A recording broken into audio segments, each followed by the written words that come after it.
कनककूटदैयद्दीपशस्त्रसुखसम्पदां निधिरपूर्वमानपदः सकृष्णवृषभानुजा चरणमाधुरी चञ्चुरः सदा मधुरवपुटुर्जयति साधु वैयासकिः लसद्वदनपङ्कजा नवगभीरनाभिभ्रमा नितम्बपुलिनोल्लसन् मुखरकाञ्चिकादम्बिनी विशुद्धरसवाहिनी रसिकसिन्धुसङ्गोन्मदा सदा सुरतरङ्गिणी जयति काव्यवृन्दावने रसघनमोहनमूर्तिं विचित्रकेलिमहोत्सवोल्लसितम् श्रीराधाचरणविलोडितरुचिरशिखण्डं हरिं वन्दे कैशोराद्भुतमाधुरीभर धुरीणाङ्गच्छविं राधिकां प्रेमोल्लासभाधिकां निरवधि ध्यायन्ति ये तद्धियः त्यक्ताः कर्मविरात्मनेव भगवद्धर्मेभ्यो निर्ममा सर्वाश्चर्यगतिं गतारसमयीं तेभ्यो महद्भ्यो नमः। अतसी कुसुमोपमेयकान्तिर्यमुनाकूल कदम्बमूलवर्ती नवगोपवधू विलासशाली वनमाली वितनोतु मंगलम नः। वाञ्छाकल्पतरुभ्यश्च कृपा सिन्धुभ्यैव च पतितानां पावनेभ्यो वैष्णवेभ्यो नमो नमः। प्रह्लाद नारद पराशर पुण्डरीक व्यासाम्बरीश शुक शौनक भीष्मदाल्भ्यान् रुक्माङ्गदोद्धव वसिष्ठ विभीषणादीन् पुण्यानिमान् परं भागवतान्। जय राधे जय राधे राधे जय राधे जय श्री राधे।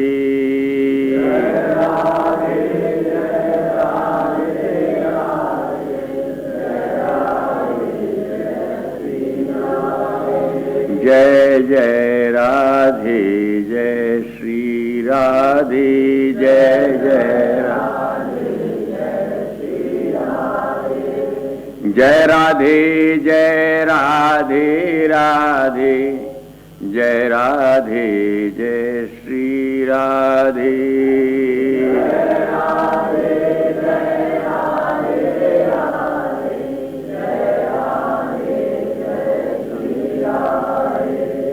जय श्यामा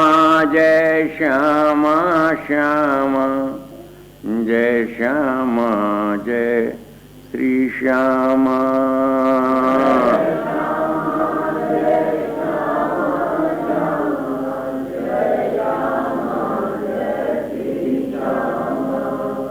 राधा कुंज विहारी मुरलीधर गोवर्धन धारी।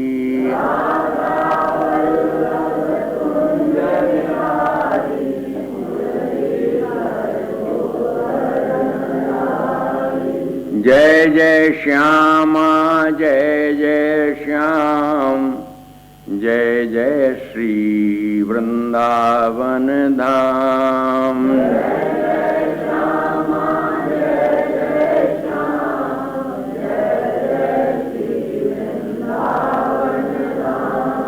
जय जय श्यामा जय जय श्याम जय जय श्री वृंदावन धाम।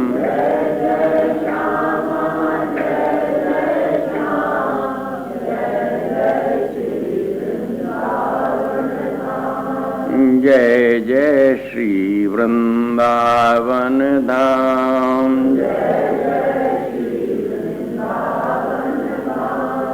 श्री राधा वल्लभ लाल की, ललित लाडली लाल की, श्री हरिवंश जू महाराज की, श्री सेवक जू महाराज की, श्री गुरु महाराज की, समस्त रसिक मंडली की, सब संत भक्तन की, श्री वृंदावन धाम की, श्री राधा नाम की। जय जय श्री राधे।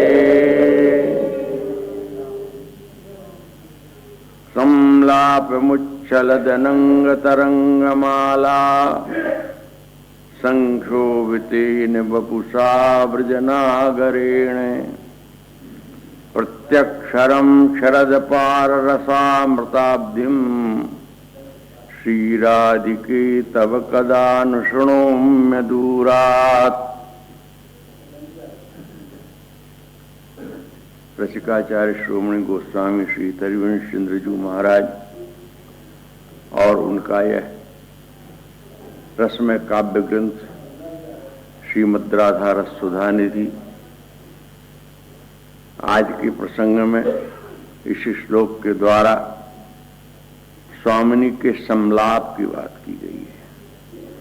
आलाप बातचीत और संलाप जो सम्यक रीति का आलाप है। जो अनर्गल प्रलाप होता है ना, वो संलाप नहीं कहा जाता। संलाप जो संतुलित होता है, सम्यक होता है, व्यवस्थित होता है। फिर स्वामिनी का संलाप, वैसे आप देखें ब्रज के साहित्य में, वृंदावन के रस साहित्य में, संप्रदायों के साहित्य में और इस देववाणी संस्कृत के साहित्य में ठाकुर के द्वारा कहे हुए वचन बहुत मिलेंगे।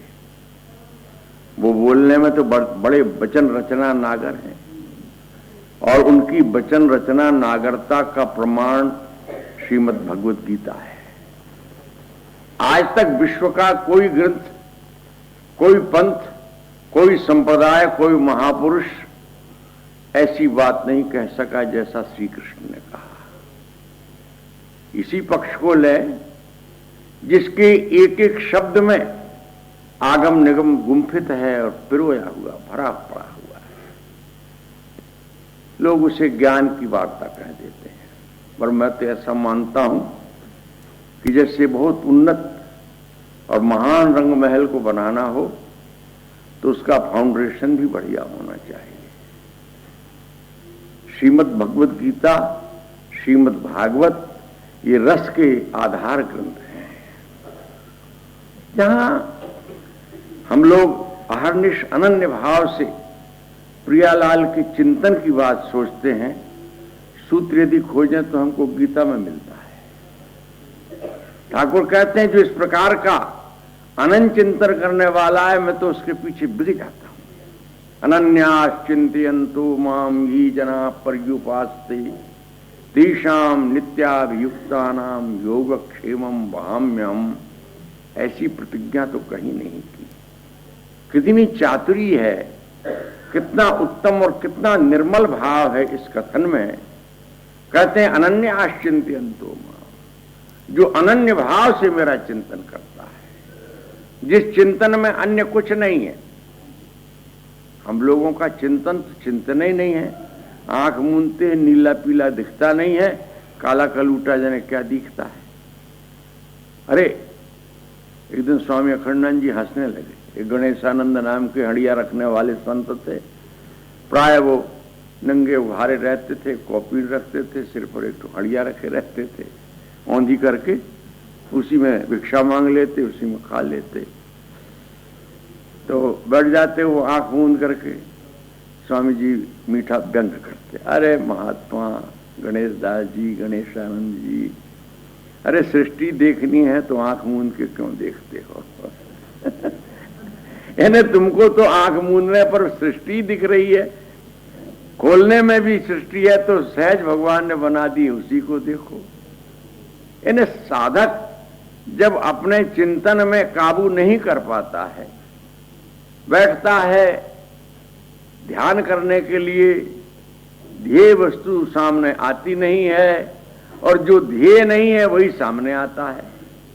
दुकान याद आती है, खेतीहार को खेती याद आती है, नौकरी वाले को ऑफिस याद आता है, लोभी को पैसा याद आता है, कामी को पत्नी याद आती है, प्रिया याद आती है, तो अनन्य चिंतन कहां रह गया? और शब्द लगे अनन्यश्चिंतयन्तो माम, जो अनन्य भाव से मेरा चिंतन करते हैं। ये जना कोई भी जो हो पर्युपासते, ये उपासना सर्वोपरि है।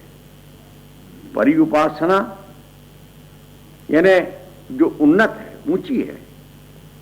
चिंतन बहुत बड़ा भक्ति का अंग है। स्मरण भक्ति के आचार्य प्रहलाद हैं। चिंतनशील एक भक्त का चरित्र आया है ना, सुधन्वा जी का। शायद विषयांतर हो जाएगा, पर भक्तों की वार्ता विषयांतर क्या है। सुधन्वा महाराज हंसध्वज के पुत्र थे। जिस समय राजसूय यज्ञ में महाराज युधिष्ठिर ने घोड़ा छोड़ा, जिसके रक्षक भगवान श्री कृष्ण और अर्जुन थे, जब हंसध्वज के राज्य से होकर चला तो सुधन्वा ने उस घोड़े को पकड़ लिया। इसका अर्थ यह कि हम तुम्हारी अधीनता स्वीकार नहीं करते। जिन जिन राज्यों से, जिन मंडलों से होकर के अश्व जाता, यदि वो निरापद भाव से चला गया तो वो अधीन राजा हो गया। इस प्रकार सारे विश्व में भ्रमण करता था वो अश्व, और चारों दिशाओं में यदि किसी ने उसका प्रतिरोध नहीं किया तो वो चक्रवर्ती सम्राट पदवी को यज्ञ करके प्राप्त होंगे। ऐसा युधिष्ठिर ने आयोजन किया था। सुधन्वा ने रोका।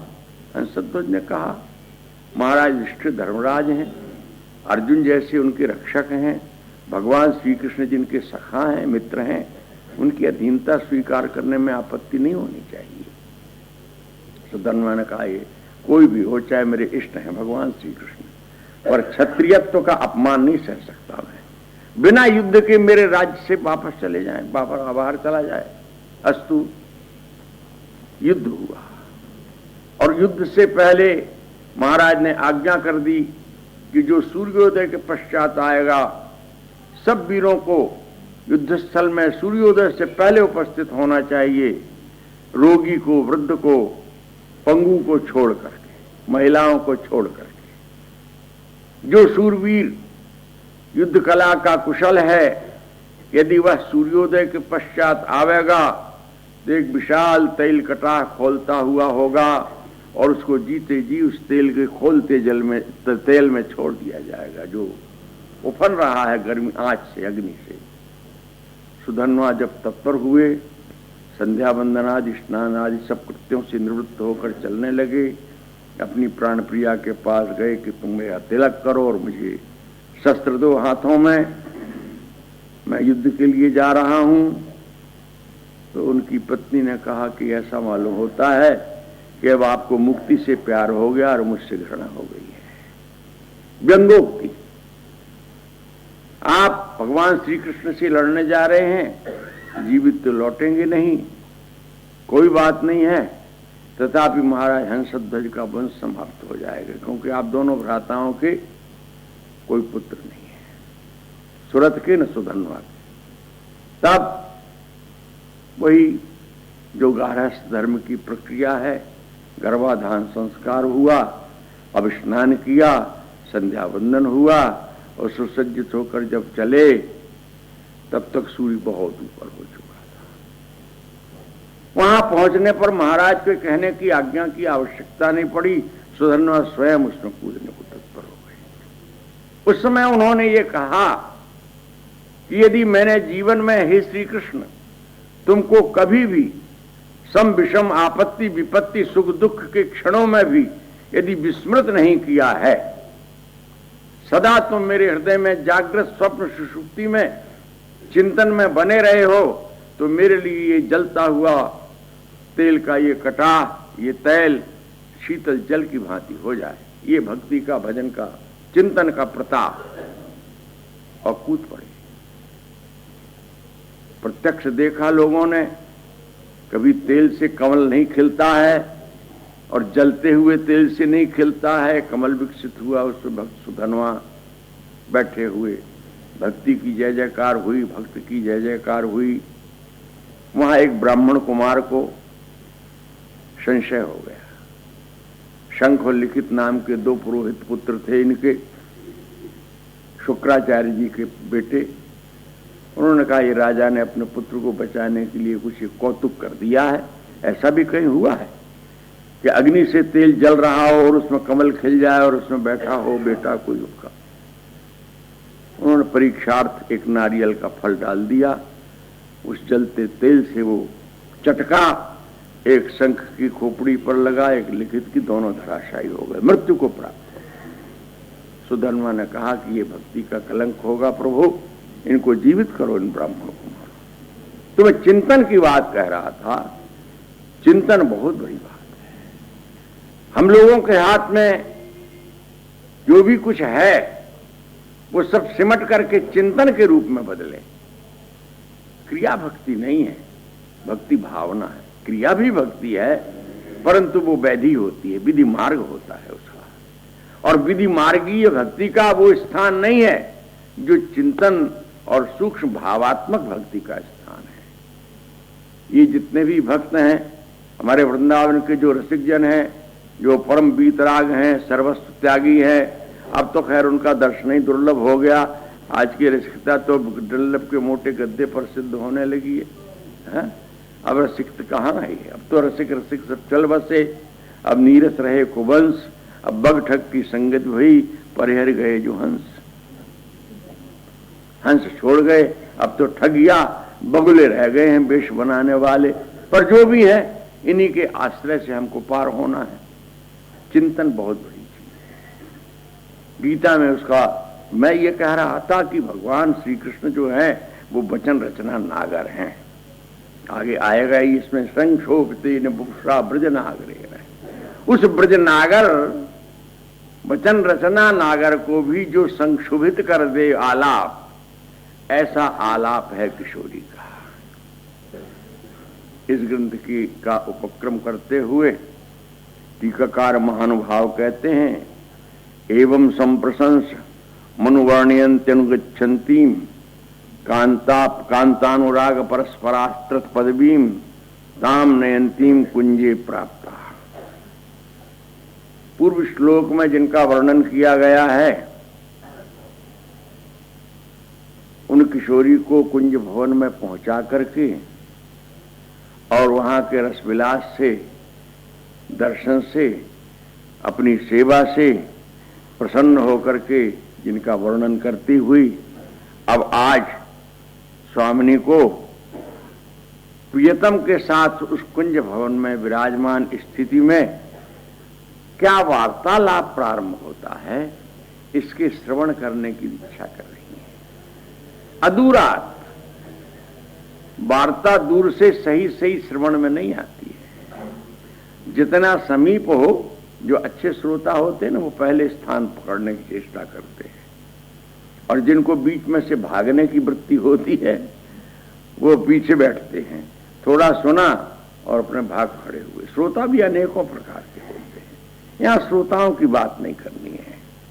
जो रसवार्ता नायक नायिका में, प्रिया और प्रीतम में होगी, उस वार्ता के श्रवण का अपना एक रस है। और स्वामिनी की वार्ता में प्रत्यक्षरम शरद अपार रसामृताब्धिम, किसी की तो वाक्य में रस बरसता होगा, किसी के शब्दों में रस बरसता होगा, बोले यहां तो अक्षरों में रस बरसता है, प्रत्येक अक्षर में। और अक्षर भी कैसा है? बोले जो क्षरद है, बरसा रहा है। अक्षर का अर्थ होता है जिसका कभी विनाश नहीं होता, जिसमें क्षरण नहीं होता, जिसमें कुछ चूता नहीं है, कुछ निघटित नहीं होता है। तो ऐसा जो प्रत्येक अक्षर है स्वामिनी का, उसके क्षरण में भी अपार रसामृत आती है। जब वो शब्द निकलते हैं, नहीं अक्षर निकलते हैं, तो रस की एक नवीनतम सृष्टि उत्पन्न हो जाती है।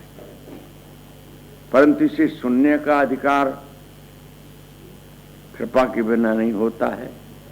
इसलिए कहते हैं श्रीराज की तब कदा आलापम, कभी आपके द्वारा कुछ कहा हुआ जो शब्द है, वाक्य है, अक्षर है,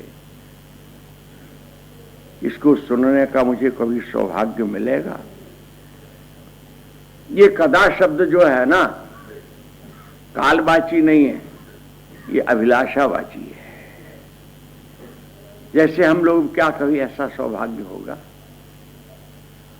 उस सौभाग्य के प्रति, उस लालसा के प्रति हमारे अंतर में जो एक उमगती हुई अभिलाषा है, वो कदा शब्द से व्यक्त होती है। ऐसे कदा कदापि अनेकों बार, शायद लगभग प्रत्येक श्लोक में आपको ऐसा मिलेगा, क्योंकि इस प्रकार की अभिलाषा प्रेमी के हृदय की एक बहुत बड़ी सुसज्जा है। संलाप मुच्छलद, उस संलाप में उच्छलित होता रहता है अनंग तरंग माला। अनंग की तरंग मालाएं प्रकट होती रहती है। किसके? ब्रजनागरे। जब किशोरी अपना वार्तालाप प्रारंभ करती हैं तो प्रियतम ब्रजनागर के चित्त में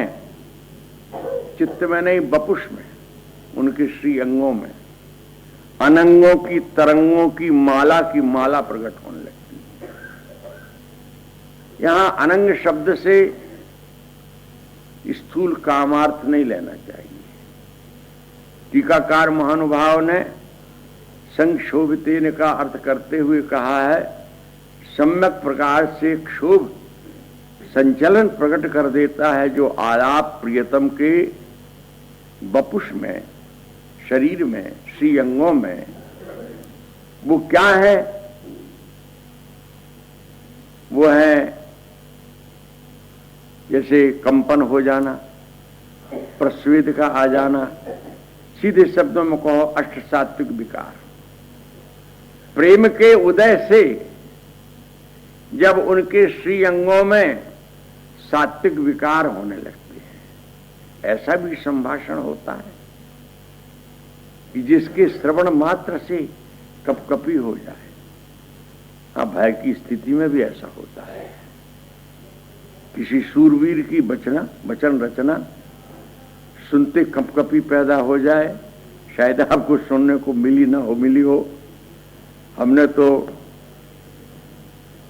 जब वो पाकिस्तान का, पूर्वी पाकिस्तान समाप्त किया गया था और जनरल मानेक शाह की बात रात्रि को नियाजी के प्रति जो उन्होंने ऐलान किया था 3 बजे रात्रि को, मैं तो रात भर जाग करके सुनता था उस युद्ध की वार्ता को, क्योंकि उद्देश्य वार्ता प्रियम, युद्ध की वार्ता बड़ी प्रिय वार्ता होती है। उस दिन जनरल नियाजी को जो उन्होंने शेर किसी गर्जना की वाणी में जो निर्देश किया था, बारंबार शरीर में कंपन और कंपन के साथ रोमांच हुआ करता था और उसी के साथ नेत्रों में जल झलक आता था जब वो अपनी सिंह किसी गर्जना युक्त वाणी में निर्देश करता था, जनरल नियाजी, तुम्हारी सिर पर मौत मंडरा रही है, तुमको निकलने का कहीं कोई रास्ता नहीं है, तुमको इसमें कोई नहीं बचा सकता।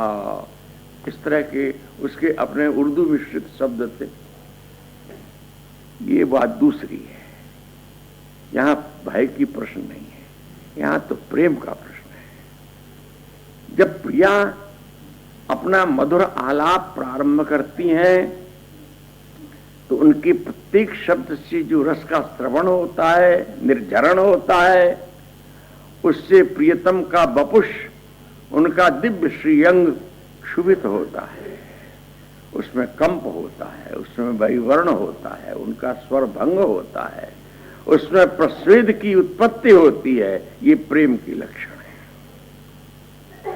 संक्षोभितेन है, इसमें संक्षुभित और इनम दोनों, 2 शब्दों का योग किया है। कि इनम का अर्थ होता है जो स्वामी होता है, जो परमात्मा है, जो ब्रह्म है, जो निर्विकार है।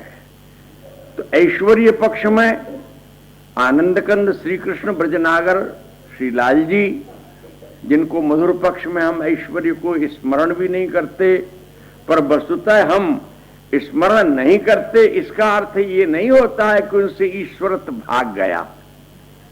रस की प्रक्रिया में हम ईश्वरत्व का आदर्शन करते हैं, ईश्वरत्व को निकालने की शक्ति हम में नहीं है, उसका ईश्वरत्व तो उसके साथ सदा है।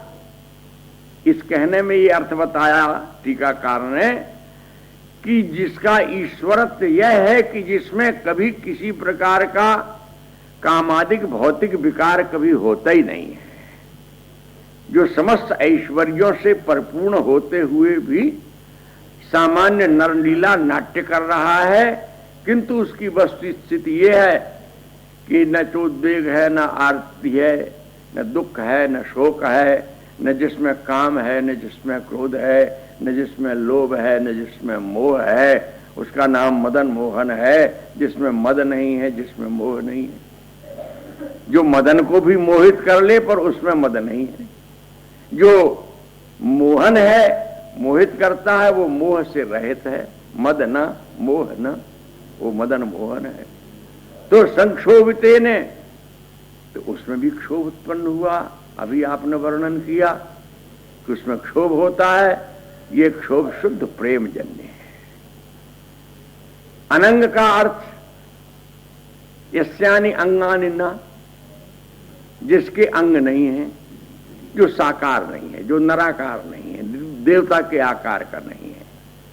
प्रेम देवता भी निराकार है, इसीलिए प्रेम को अतनु कहा गया है। काम भी अतनु है और प्रेम भी अतनु है, जिसका तनु नहीं है। मनसिज है। कहाँ इसकी उत्पत्ति होती है? बोले मन में उत्पत्ति होती है, इसीलिए ये मनोज है। प्रेम बोले वो भी मनोज है, प्रेम भी मनसिज है।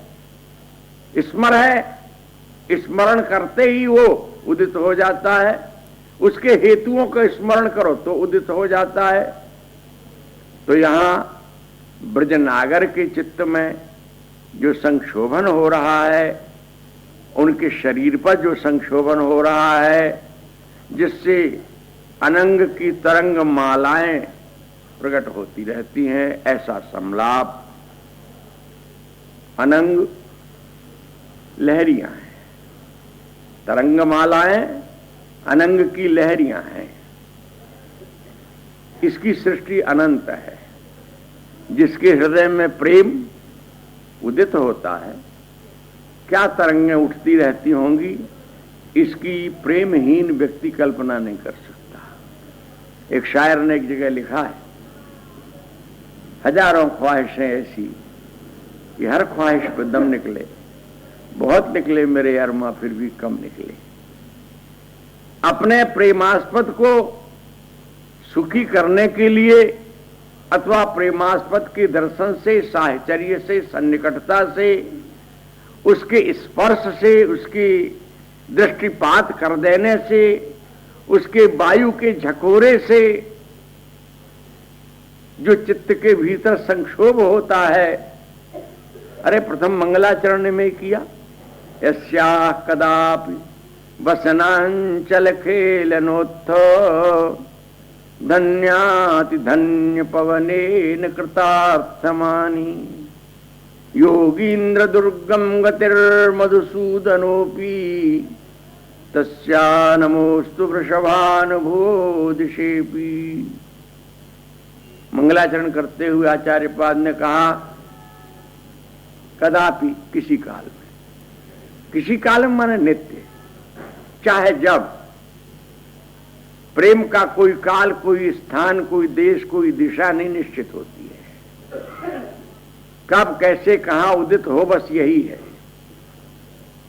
कदापि वसनांचल खेलनोत्थ, उनका वसनांचल सहज क्रीड़ावशात उत्थित हुआ और धन्याति धन्य हो गया पवन, क्योंकि उत्थित होने से पहला स्पर्श पवन ने प्राप्त किया।